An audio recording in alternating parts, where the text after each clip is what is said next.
Yeah, I totally disagree with you. You know, bigger government isn't the answer. And I can't name one thing that government can do better than private industry. Yeah. And you know, a good example is your nursing home. You know, you can, you know, try to grab other tax money within the state, but you can't get it from California or other outside the state.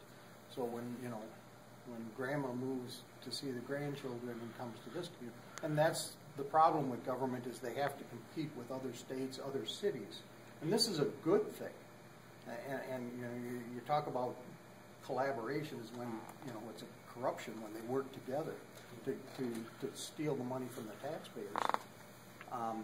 You know, and unfortunately, I don't think, you know, the county should be in the nursing home business because they're competing with the private nursing homes. Well, do you know under state and federal law what our choices are? We're responsible. It doesn't mean that it's right. You know, there's lots of federal problems, and you know, your example of Bliss Road.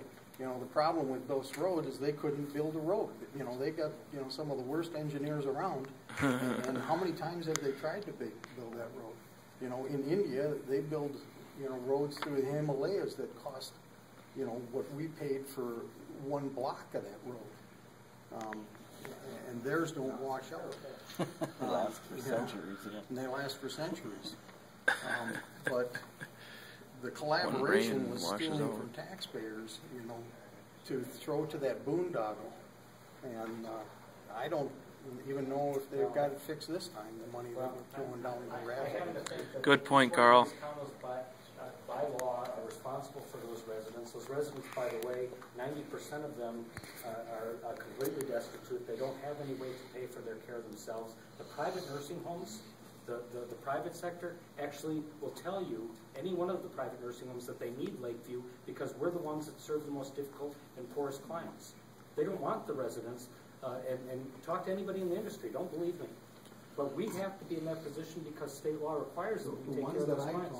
Say that we shouldn't be there because you're the ones that are driving the taxes down that are making the people get so. Actually, I've heard that criticism about Hillview, sir, but I haven't heard that criticism about Lakeview. And the fact is, yeah, it's my understanding that between 2000 and 2009, our La Crosse, the city portion of the taxes increased an average of 5.8% a year, where other comparable cities in the state were only at like 3.3%.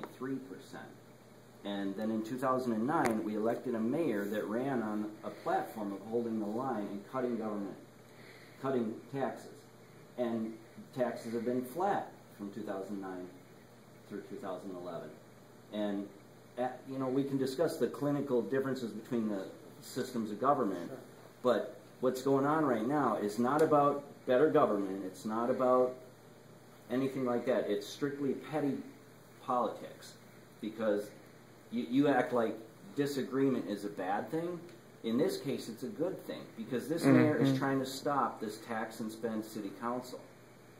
And this is just retribution for his standing up to him. And I guess it's an evaluation you as a citizen will have to make, and that's your own decision. My perspective is that just cutting budgets isn't how you get things to be more efficient. The example that I tried to illustrate with a couple of examples. But we're paying the bills, so that's what I consider efficient. But if I could finish my thought, even if you disagree with it, sir, I just want to finish my thought, because I'm trying to be respectful, as I should. The example is, I could have said that the job of the administrator or county board was to cut the budget at Lakeview to save money. Okay, as an example. But the difference was, I said there was a different solution. And what I'm trying to suggest, and I know you're skeptical, but please hear me out. I think an elected official would have looked at it different than an appointed person who makes his career doing this, like yourself. That's a good possible, point. But we're also serving a need. There's 250 jobs. There's over 200 residents out there. And the difference was, instead of eliminating something or eliminating jobs, we built a better system that shared costs with other counties that don't have nursing homes. The reason I'm illustrating that is, you can cut a budget and save money, or you can find a more efficient way to do that or to share costs. So let me use Bliss Road as the example. And that was a very small project. But what if the solution to Bliss Road was a combination of cooperative funding, that we didn't cut the budget by not repairing Bliss Road, but cooperatively we came up with a long-term agreement between the county Shelby, and Madera to fund that road, because guess what? How many of you in this room regularly use Bliss Road? A couple people, you and I fight. But what wear and tear do we put on the darn thing other than if we fall, right?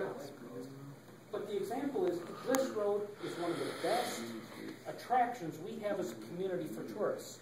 But the majority of city residents who are responsible for the maintenance of that don't use it. Who's the majority of residents up at the top that use that? Shelby and Madera that don't pay any city taxes. So an example of what I'm suggesting, and I don't expect to convince you, I just expect you to hear me out, and we can agree to disagree. I think there are other ways to deal with efficiency and effectiveness long term that come up with other solutions, and I've demonstrated that in my career. And I know you're skeptical. We disagree on what efficiency means. Yeah. Well, efficiency to me means I have to pay less. But the question is an administrator a guarantee of efficiency or effectiveness? No. Money can still be wasted. People can still make difficult decisions today. You may think the current city government is the most efficient ever, and everything's wonderful, or you may think they waste money. That can happen before or after an administrator. I have a comment, and I would like your response to my observation. Just going to sum up my major objection, which the Tea Party pamphlet has been handed out today. Sure, I've seen it, yeah. My big concern is that right now, if we've got a council member that's in our district that we don't approve of, we have the option, obviously, of re-electing or getting him out of office, voting him out. Same with the mayor. With the city administrator, I don't see that as an option. If the city administrator is doing something that the majority of residents don't like, even if it's a majority of the citizens of the city, the citizens are not going to have the opportunity to hold him accountable directly with their vote. Yes. And that's also true of every department head. They wanted to do and not do, and pull together an agreement that didn't force that through, that could get collective agreement by the entire group. And I know that it's hard to explain that. I'm just trying to illustrate what we do. But yet, you're exactly right. Individual members of the public don't have direct accountability over anything. It just seems to me that it's designed to insulate this position from accountability. Yeah, you can't compare it to regular employees. They can be fired by their boss. This would take a 2/3 majority of the council to get rid of an administrator. Actually, they can who would fire him? Most employees can only be fired for just cause. A fireman specific process, sir. I'm in personnel. I've been in personnel for most of my career. Would it take a 2/3 vote of the council? Not for the fire department or the police chief. Employees can only be fired for just cause, and most of them in our community are still protected by collective bargaining agreements, arbitration. That's the problem. Sir, this is what the current situation is, and I'm just trying to describe. We already have like 8 department heads, most of which have master's degrees. Another one's not going to help. Yeah, well, that's your judgment. The difference is 30,000 or above. 13% have an administrator. 65% have a full-time mayor. 22% have a part-time mayor. Is that in America or Wisconsin? Oh, in Wisconsin, of all cities between 40,000 and 100,000, only 2 of those 12 cities, similar size, do not have a professional administrator. What was Appleton and La Crosse. What was the range again? 40,000 to 100,000. The Taxpayer Alliance says completely different. So. No, they're using a lot larger number of smaller communities. No. They've got size of communities. What Smaller towns, Sir, 5 to 10,000. I will give you a list of the names of the administrators in those 10 out of 12 cities. Cities 5 to 10,000 population, 84% have an administrator. I understand that. When you have a small town, you need professional help because most of your council people are housewives. We are 50,000. I know, you're a professional bureaucrat. You know how to spin it. This was the Taxpayer Alliance. So. What was your cutoff for the population there? I think we've gotten out of Give me your card. I'll give you the list of the administrators in those communities that I just said. Sure. But you wouldn't want to have the Dakota, facts, would you? The income tax they don't have, but the sales tax 8%, Yeah. and the mill rate is way above what it is here, and land is selling for 8,000 to 10,000 acre. Now you take a square amount and you figure out what I pay for tax. There's nothing here. You know, you can have my cell phone number. You want to call me. Any questions? I'm pleased to be here, serving the community, and thank you for And the having me. taxes are higher than Their here? mill rates higher, land is now going from 6 to 10,000.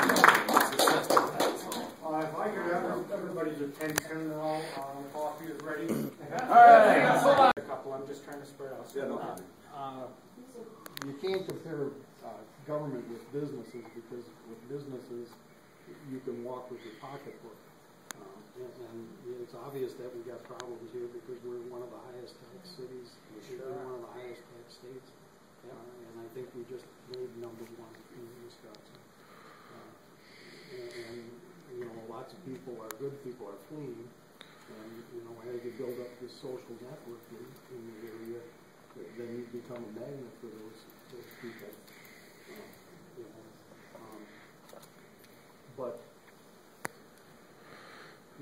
so government doesn't have efficiencies. They can't have efficiencies. All they can do is extract the wealth from the people. That's good. And the only vision that you can have is through competition of your vote. And the competition for your vote changes the vision. We all have vision. Everybody in this room has a vision. But a lot of our visions are separate from where you are. And that's what you don't want to give up, is the freedom of your vote when you disagree with your leader as where he's steering the vote. And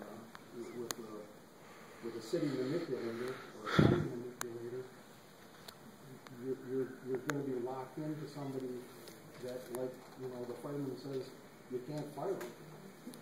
And if you do fire him, it's going to cost you a fortune.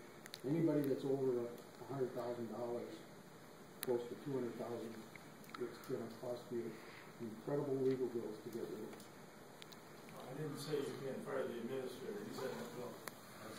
It's going to cost you. But you said you can't. It's hard, and it is hard to fire a city employee. But the city employees, if you get a city employee that messes up, it shines hard on that department, and then the department kind of tries to squelch it, and it's not as popular, and that's why government doesn't work. The big thing that I'm worried about is this person, if it's going to be like a 2/3 majority vote to get rid of them, they're only going to have to satisfy maybe 5 to 6 council members and keep those council members happy as long as they insulate themselves from getting the 2/3. So basically this person's accountable to about 4 or 5 people, and that's it, and they'll keep their job.